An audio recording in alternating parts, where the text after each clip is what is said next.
안녕하세요, K군입니다. 남자들은 여자친구를 만들기 위해서 부르면 달려가기도 하고 데이트 비용 같은 비용들을 지불하면서 자기는 썸이다, 그래서 뭔가 잘 될 것 같다, 이런 생각으로 사시는 분들.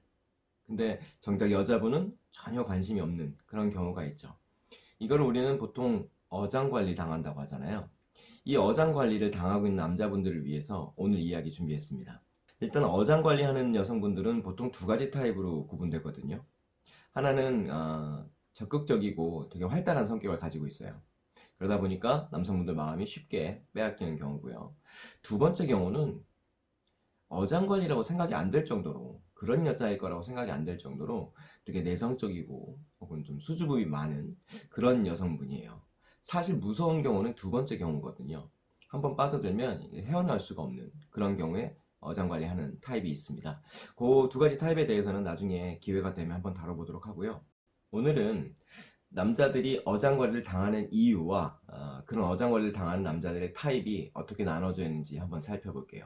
보통 남자들은 근자감에서 오는 착각 때문에, 자기 스스로 내가 대단히 괜찮은 사람이다 라고 생각하는 착각 때문에 어장관리를 당하기가 쉬워요. 주변에 마음에 든 여성분이 생겼어요. 그럼 남성분들은 일단 적극적으로 시도를 해보죠. 밥도 사주고 커피도 함께 마시고, 영화 볼래? 영화 볼까요? 뭐 이런 식으로 접근을 해서 자기가 의도하거나 자기가 생각한 대로 좀 만들어 보려고 노력을 하죠. 거기까진 좋아요. 근데 그리고 나서 자기가 오늘 했던 일들, 그 여자와 있었던 일들을 자기 주변 사람들에게 이야기하면서 혼자 막 설레발을 쳐요. 나 학교 후배 중에 괜찮은 여자 하나 있는데 잘 될 것 같아. 우리 회사 직원인데 나하고 커피도 마시고 영화도 보고 그랬어. 그래서 지금 썸 타는 중이야. 이런 식으로 주변 친구들이나 지인들에게 막 자랑을 합니다. 그러니까 지금 이미 자기는 썸이 시작된 거야. 여기에 한술 더 떠서 이런 말을 들은 남자의 친구들은 다 필요 없어요. 예뻐? 몇 살이야? 이런 것만 궁금해해요. 한마디로 말하면 예쁘면 사귀고, 나이가 젊으면 사귀고, 마음에 들면 사귀어라라는 거죠. 여기 되게 웃긴 거잖아요. 아니, 상대방은 지금 아무 생각도 없는데 자기 혼자 예쁘면 사귀고, 나이가 괜찮으면 사귀고, 남자가 이 결정권을 다 갖고 있고, 그 친구들도 야, 예쁘니까 사귀어라. 안 예쁘면 사귀지 마. 이거를 지금 자기네끼리 지금 판단한다는 거예요. 자, 문제점 아시겠어요? 어장관리를 당하는 남자들은 근자감이 상당해서 일단 어장관리를 당하게 됩니다. 그런데 그 주변 친구들도 그거에 동조하는 스타일이에요. 그러니까 자기네들이 어장관리를 당하는 쪽으로 부추기고 있는지도 잘 모른다는 거죠. 여기서 끝이 아니에요. 그런 말을 들으면 아직은 그런 단계는 아니고 에이 그냥 동생이야 하면서 좋아라 합니다. 그럼 이 말을 듣는 친구는 또 거기다가 야 처음에는 오빠 동생으로 지내는 거지, 그러다 보면 여보 당신 되는 거고, 이런 식으로 몰고 가요. 그러면서 서로 좋아 죽는 거죠. 북치고 장구치고 이미 결혼도 다 준비되어 있는 것 같은 그런 분위기죠. 이런 장면을 여자 옆에서 봤다고 생각을 해보세요. 이제는 학교 선배나 후배나 아니면 직장 동료들이라도 밥을 같이 먹으면 안 돼요. 밥을 같이 먹으면 이건 결혼해야 되는 겁니다. 커피를 마시잖아요? 그럼 결혼해야 되는 거예요. 만약에 영화를 봤잖아요? 그럼 결혼해야 되는 거예요. 우리 예전 어른들이 손을 잡으면 결혼해야 되는 줄 알았어요. 이럴 정도로 순수한데 요즘은 밥만 같이 먹어도 결혼해야 될지도 모르니까요. 혹은 오빠 나 커피 사줘요. 선배 나 커피 사줘요. 이렇게 말하시잖아요. 이런 남자분들한테 그렇게 말하면 오빠 나 오빠랑 결혼할래요. 이런 얘기가 되는 거 아니겠어요? 이런 경우는 실제로 여성분이 어떤 관리를 한 건 아니지만 남자가 설레발을 쳐서 혼자 난 물고기야, 난 너의 어장에 들어가겠어 하고 제 발로 들어온 거예요. 실제로 어장은 존재하지도 않는데 말이죠. 조금 전의 경우는 남자들이 착각하면서 자기 스스로 어장 관리를 당하려고 발버둥 치고 있는, 그러니까 어장이 주인도 없는데 혼자 어장 관리를 당하고 있는 스타일로 들어가는 경우고요. 이제 실제로 어장 관리인이 존재를 해요. 그러니까 여성분이 남성을 관리하는 경우가 되겠죠. 남자들은 자기가 제법 괜찮다고 자기 스스로에게 꽤 높은 점수를 줘요. 좀 후한 점수를 주는 편이죠. 저 여자라면 내가 어떻게 좀 잘하면 될 것 같은데? 라는 근자감으로 시작을 하고 있잖아요. 이 경우는 솔직히 처음부터 예견돼 있던 거예요. 상대 여자의 밸류가 자기보다 좀 높거든요. 근데 이 여자분은 이 남자에 대해서 관심이 1도 없거든요. 그러니까 혼자서 이 남자가 선물 주고 밥 사주고 커피 사주고 이런 것도 이 여자 입장에서는 굳이 마다할 필요는 없잖아요. 그러니까 이 남자 혼자 좀 착각을 한 거거든요. 자기가 너무 높은 데를 바라보면서 뭔가 될 거라고 생각을 하고 나중에 그게 안 됐을 때 나 어장관리 당한 거야. 그 여자 그런 여자야. 이렇게 그 여자를 속물 취급하는 그런 어장관리 당하는 타입이 있습니다. 자, 근데 지금부터가 진짜 어장관리 당하는 이유입니다. 실제로 자기가 좋아하는 여자와 지금 데이트도 하고 술도 마시고 늦은 시간에 카톡도 좀 하고 이렇게 누가 봐도 좀 뭔가 좀 썸이 있는 상태예요. 그러면 이거는 여자가 남자한테 분명히 여지를 준 건 확실하죠. 여자가 지금 남자에게 여지를 줬어요. 여지를 줬으니까 남자 입장에서는 저 여자와 지금 내가 뭔가 이어져 가고 있다고 생각할 수밖에 없죠. 근데 남자 입장에서는 내가 상대 여자를 좋아하기 때문에 저 여자가 나를 어장관리한다고 생각하고 싶지 않아 해요. 믿고 싶지 않아 하죠. 여러 가지 정황들을 봤을 때 남자가 볼 때는 지금 썸의 단계에서 살짝 연인으로 가는 중인 것 같아요. 그래서 남자가 고백을 하죠. 나하고 사귈래? 나 너 좋아해. 이런 말을 던집니다. 이때 여자가 하는 말을 듣고 남자는 내가 어장관리를 당하고 있는 건지에 대한 판단을 해야 되는데 이게 좀 어렵죠. 대부분 어장관리를 하는 여자들은 남자가 이렇게 프로포즈나 사귀자는 고백을 해왔을 때 일단은 튕겨냅니다. 아직 좀 부담스러워요. 아니면 나 그렇게 생각해 본 적이 없는데 혹은 시간을 좀 줬으면 좋겠어. 이런 식으로 튕겨내요. 그러면 남자 입장에선 아니, 당연히 지금 싫다고 안 했잖아요. 싫다고 안 했고 저 여자가 시간을 달라고 한 거고 아직 생각을 안 해봤다고 한 거고 그렇다면 남자 입장에서 당연히 기다려야죠. 기다리면서 저 여자가 나에 대해서 긍정적인 대답을 줄 수 있을 거야. 긍정적인 대답을 해줄 거야. 시간이 필요한 걸 거야. 이런 식으로 기다림을 갖게 하거든요. 그러고 보면 사실 이거는 어장관리가 아니라 연인으로 발전되는 단계에서 똑같이 일어날 수 있는 부분이에요. 여기까지는요. 이제 이 이후에 한번 상황을 볼게요. 이 이후에 남자가 기다렸는데 여자가 별 반응이 없어요.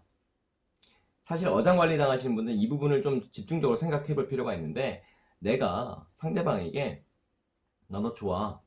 나랑 사귀자. 라는 답을 줬을 때 상대방도 상대 여자가 나와 같은 마음 혹은 나한테 좀 관심이 있어. 그런 경우라면 그 다음날이든 언제까지든 뭔가 나를 힘들게 하지 않을 정도의 시간으로 답을 줘요. 내가 요구하지 않아도 준단 말이죠. 근데 어장관리를 당하는 구분점이 저 여자 답이 없는 거야. 기다리고 있는 나는 계속 기다리고 있는데 여자는 아무 답이 없는 거죠. 그래서 내가 그때 나한테 답 준다고 했는데 어떻게 됐어? 좋으면 좋다, 싫으면 싫다 구분을 해줘야 사실 남자가 살 수 있거든요. 어장관리를 안 당할 수 있거든요. 그런데 여전히 우유부단합니다. 미안해, 잘 모르겠어 오빠. 이런 식으로 대답을 하죠. 여기서 어장관리 안 당할 분은요 냉정하게 돌아섭니다. 그래, 네 의견 존중할게. 난 다른 사람 찾으면 되니까. 이런 식으로 자기 방향을 딱 정해서 가면 되는데 오히려 자기가 더 미안해해요. 내가 너한테 부담 줘서 미안하다. 너 마음 편해질 때까지 내가 기다릴게. 그렇게 생각하지 마. 오히려 자기 입장보다 여전히 그 여자 입장을 먼저 생각을 해요. 착하죠. 착하니까 어장관리 당하는 거거든요. 이런 경우도 유사한 경우가 있는데요. 여자가 좀 활달해서 적극적인 여자예요. 성격도 좋고. 그런데 내가 사귀자고 하거나 프로포즈를 했을 때 튕겨내요. 거절도 해요. 오빠하고 그런 사이 아니지. 그러기 싫어. 이렇게 얘기를 했는데 나는 상처받잖아요. 속상하잖아요. 사귀고 싶은데 내가 마음에 들어 했으니까. 그런데 이게 마음이 잘 안 되거든요. 내가 마음으로는 두 사람 지금 좋아하고 있는데 이성으로 여기서 그만하자. 쟨 내 여자가 아닌 것 같아. 이렇게 안 되잖아요. 그걸 아는 사람들이 있거든요. 여자들 중에. 그래서 당분간은 연락을 안 해요. 당분간은 서로 만날 일도 없고 당분간은 서로 좀 그렇게 지내요. 그러다 잊을만 하면 남자 입장에서 여자가 잊혀질 때쯤 됐을 때 여자가 연락을 또 해와요. 자기가 그 남자를 필요로 할 때 다시 연락을 해온단 말이죠. 나 배고프다. 뭐 영화 보고 싶다. 나 좀 속상해. 이런 식으로 접근하면서 남자를 다시 막 뒤흔들어 놓는 거예요. 그동안의 상황들을 봤을 때 이 여자하고 정리를 해야겠다 머릿속으로 판단해도 실제로 그 여자가 문자를 해오거나 먼저 연락이 오는 거잖아요. 그러면 이게 지금 추파가 던져져요. 마음이 막 뒤숭숭해지고 잘 결제가 안 돼요. 혹시 저 사람의 신경변화가 있었을 수도 있겠다. 이런 생각으로 자꾸 좋은 쪽으로만 생각을 해가거든요. 어장관리하는 여자들은요, 저 남자하고 언젠가는 좀 잘 돼 볼 수 있는 가능성이 있지 않을까? 이런 생각으로 만나는 게 아니에요. 이런 생각으로 관리하는 게 아니라는 거죠. 그럼 왜 하냐? 저 남자가 돈을 대주잖아요. 내가 심심할 때 언제든지 달려와 주잖아요. 그런 차원에서 약간 보험같이 그렇게 만나는 거지, 저 사람하고 정말 그러려고 하는 게 아니거든요. 그 착각을 빨리 안 하셔야 돼요. 남자들도 그렇지만 여자들도요, 자기하고 어느 정도 레벨이 맞다고 생각을 해야 그 사람과 연애를 하거든요. 그런데 어장관리 당하는 분들은 여자는 레벨이 이 정도 있어요. 근데 남자분들은 여기 있거든요, 사실은. 남자분들이 인정을 안 하는 거예요. 여자분이 볼 때는 이 남자가 지금 자기 수준에 도달되지가 않아요. 그러니까 만족스럽지가 않아요. 어떻게 해도 내가 만날 사람이라고 생각하지 않는다라는 거죠. 이 여자분은요, 여기 있는 남자를 보고 있어요. 그런데 남자분들이 내가 이 정도까지 올라갈 수 있지 않을까? 아니면 시작부터 난 여기에 있는 줄 알고 시작하기 때문에 어장관리 당하는 거죠. 그리고 상대는요, 여러분이 알고 있는 것보다 조금 더 스킬이 좋아요. 어장관리가 확실하다고 느껴지고 있지만 정작 본인만 모르는 경우가 있죠. 근데 이게 너무 쉬운데도 정말 안 되는 거예요. 어장관리 하는 여자들은요, 주변에 남자가 정말 많아요. 자, 여자가 지금 가로등이에요. 가로등에 불을 환하게 팍 켰어요. 그러면 곧 있으면 어떤 일이 벌어질까요? 불나방들이 막 몰려들어요. 죽는지도 모르고. 여러분들이 지금 그 불나방 중에 한 마리라는 거예요. SNS에 여자가 나 외로워, 마음이 설레이고 두근거린 사람을 만나고 싶어, 뭐 이런 인사말들을 막 남겨놔요. 사실은 이게 불특정 다수에게 던지는 그런 멘트거든요. 근데 그 불나방들은 지금 자기한테 그 말 하는 줄 알아요. 저 멘트의 대상이 나일 거라고 생각을 하죠. 이런 착각을 하게 되죠. 여자들은 그런 스킬을 쓰는 거고 그 스킬에 지금 낚여드는 거거든요. 그런 줄 알아도 또 막상 마주치잖아요. 둘이 마주하고 있으면 이 여자분은 지금 불나방들이 너무 많이 모이기 때문에 관리를 해줘야 되잖아요. 카톡이 온다든가 쉴 새 없이 문자를 한다든가 전화통화를 한다든가 여러 상황들이 계속 내 앞에서 벌어져요. 그런데 여기서 이 여자 안 되겠다, 나 이 여자하고 사귀면 안 되겠다, 이렇게 냉정하게 돌아서야 되는데, 누구야? 아는 오빠야. 그냥 아는 오빠야. 교회 오빠야. 학교 다닐 때 선배야. 학교 다닐 때 후배야. 우리 직장에 있는 동료야. 이런 식으로 별거 아닌 것처럼 이야기를 해요. 예전에 나 컴퓨터 문제 생겼을 때 고쳐줬던 그런 오빠인데 되게 친해. 어렸을 때부터 알고 지내던 그런 사이야. 들어보면 별거 아닌 사람 같잖아요. 나한테 지금 변명을 하고 있잖아요. 그래서 남자들은 별거 아니야, 나한테 지금 변명을 하는 거 봤을 때 분명히 저 사람들한테보다는 나한테 지금 마음이 있어, 이렇게 착각을 하잖아요. 그 여자분은요, 그 남자들 만나서 당신한테 했던 그런 말들을 똑같이 해요. 그 오빠 그냥 나 좋아라고 따라다니는 그런 오빠야, 이렇게 말하거든요. 그러니까 모든 불나방들이 다 자기 착각으로 지금 이 가로등의 불빛에 그냥 다 죽는 거예요. 자, 정리해보면 사실 어장관리를 당하는 사람들은 공통점이 있죠. 일단 자기를 너무 과신해요. 내 수준이 너무 높다고 생각을 하는 게 좀 문제고요. 두 번째는 아시잖아요. 아시는데도 끌려가시잖아요. 거기서 냉정하게 끊지 못하고, 그리고 나중에 상대를 욕하죠. 그래서 어장관리라는 말이 생긴 거거든요. 자기가 냉정히 못 자르는 이유가 언젠가 저 여자가 나한테 마음을 주겠지라고 생각을 하는 것 때문에, 그런 미련이 있어서 자꾸 이어지는 거거든요. 여자들은요, 정말 중대한 사건이 일어나거나 심경 변화가 일어날 만한 그런 엄청난 파격적인 충격이 있지 않는 한 어지간해서 자기 어떤 기준 자체가 변하지 않아요. 남자도 마찬가지일 거고요. 그렇기 때문에 희박한 가능성, 조금이라도 될 것 같다 라고 생각하기 때문에 들이밀지 마시라는 거예요. 그래도 잘 안 된다, 그래도 잘 안 되면요, 작전을 바꾸세요. 물고기가 엄청나게 많은 어장이 있어요. 그 물고기들을 관리하는 어장 관리인이 여자예요. 그 어장 관리인이 물고기 밥을 주러 옵니다. 그러면 수백 마리 물고기가 막 몰려들겠죠. 밥 달라고. 주인님 저 여기 있어요 하고 막 달려들잖아요. 그때 아무 생각 없이 뿌려요. 누가 먹는지, 내가 던지는 이 밥이 어떤 물고기가 먹는지 모르지만 그냥 뿌려주죠. 그리고 나한테 이 한 뭉탱이 물고기가 있어 라는 생각을 하잖아요. 이럴 때 여러분들 거기서 아무리 발버둥 쳐도요, 내가 99번째 물고기인지 1200번째 물고기인지 여자는 관심이 없어요. 그거 기억도 못해요. 그러면 어떻게 전략을 바꾸냐면, 주인이 물고기 밥 주러 왔을 때 다른 물고기들처럼 막 난리치고 좋아하지 말고요, 주인 손을 확 물어버리세요. 아니면 애들 막 몰려서 밥 달라고 뭉쳐있을 때 저 멀리 혼자 떨어져 계세요. 그래서 배회하세요. 밥 안 먹고 곧 죽을 것처럼. 그러면 차라리 주인이 관심을 가져요. 요놈 봐라, 나 물었네. 그 다음날 또 오면 또 무세요. 그러면 저놈은 나 무는 놈이야 라고 기억은 할 거 아니에요. 저놈은 저 멀리 떨어져서 뭔가 배회하니까 관심은 받을 거 아니에요.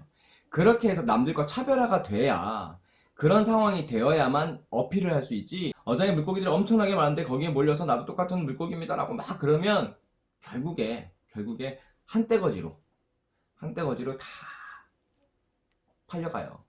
그리고 새로운 물고기 다시 받겠죠. 그리고 기억에서 사라집니다. 그렇게 시간 낭비하지 마시라고요. 전략을 바꾸시든가, 그거보다 좀 더 냉정하게 할 수 있다면 딱 자르시든가. 어장 관리 당하는 분들은 어장 관리하는 사람을 비난하잖아요. 근데 어장은요, 물고기들 여러 마리가 모여 있어야 어장이에요. 물고기가 없으면 어장 관리인도 없죠. 그러니까 어장 관리인이 존재하게끔 모여들지 마시라고요. 모였다가라도 이거 어장이네 라는 생각이 들면 도망치세요. 혹시 여러분들이 그 여자를 비난할 만한 충분한 자격이 있으려면요, 적어도 그 비난받을 여자라는 걸 구분도 못하고 그런 사람인 줄 모르고 달려들지 말아야겠죠. 오늘도 구독과 좋아요 꼭 부탁드리겠습니다.